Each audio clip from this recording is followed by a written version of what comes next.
Alrighty, in this video we're looking at practical trig graphing.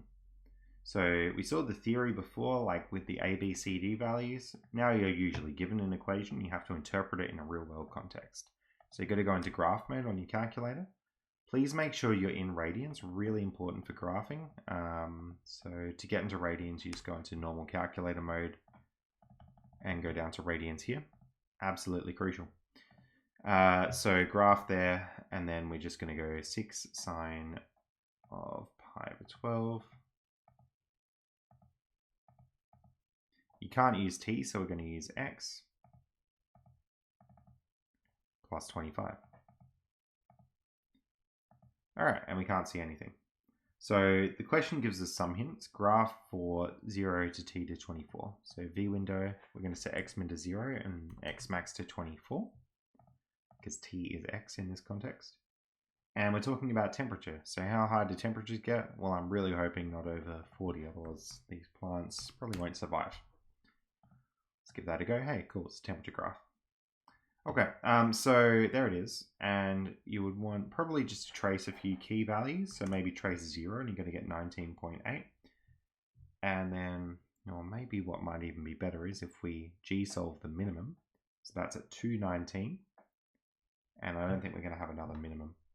So let's go 4, 8, 10, no, 4, 8.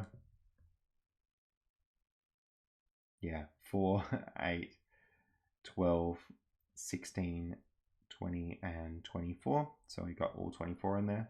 And the temperatures seem to go no higher than 40. So maybe let's go 10, 20, 30, 40. We'll pop our minimum on, so that's at 219. So that's sitting here. Then we will pop our maximum on. So that's sitting all the way across at 1431. So here. And we might as well put some other key features on. So we better put our y-intercept on. So if I go trace and type 0, 19.8, so a smidge higher than that other one. And then we can sort of, you know, make a nice little sine wave over this. Doesn't have to be perfect, but it should be fairly accurate to what you're seeing on the calculator. And maybe I'll just put in a point at 24 to make sure. 24, 19.8. So that similar point down there. There we go.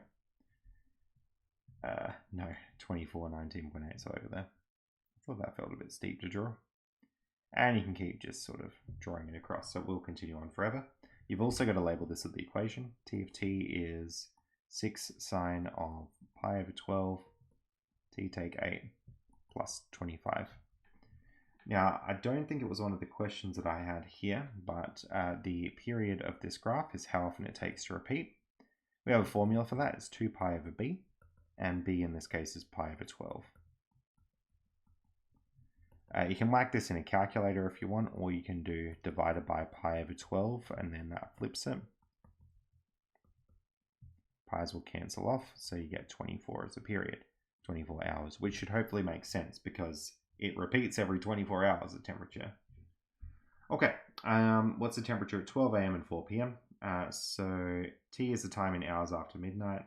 So for this, we've got to work out t of 0. So that's going to be little t for time equals 0 there. We actually did work it out before. You're just going to go trace and then type 0. 19.8. So temp at 12 a.m. approximately equals 19.8 degrees Celsius. T of 16 would be 4 p.m. So trace, because we're working in 24-hour time, 16, 30.2. So T of 16 roughly equals 30.2 degrees Celsius. So this is temp at 4 p.m. roughly equals 30.2 degrees Celsius. Beautiful. What's the maximum and minimum temperatures? We actually worked these out before as well. So shift G solve min. 219 So that will be the min. And the max, shift G solve max. It's got to be 1431. So you could say something like the minimum temperature is 19 degrees Celsius at, I knew I'd misspelled that, 2 a.m. The max temp is 31 degrees Celsius. How the heck do you spell that?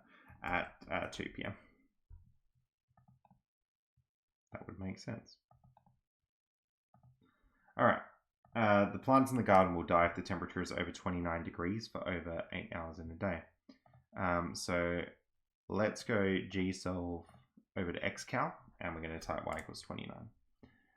So basically the way this is going to work is you've got T is 10.787 all the way through to T roughly equals, and there should be a second time where this happens, 17.213.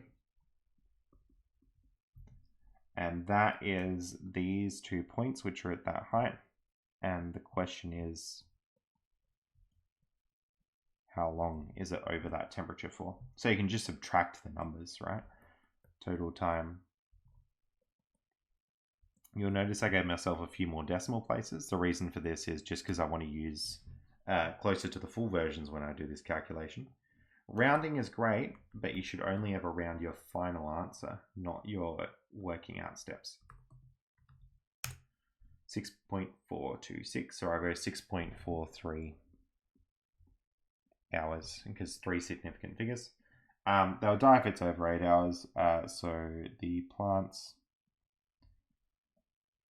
will not die, because it's only 6.4 hours, not 8 hours.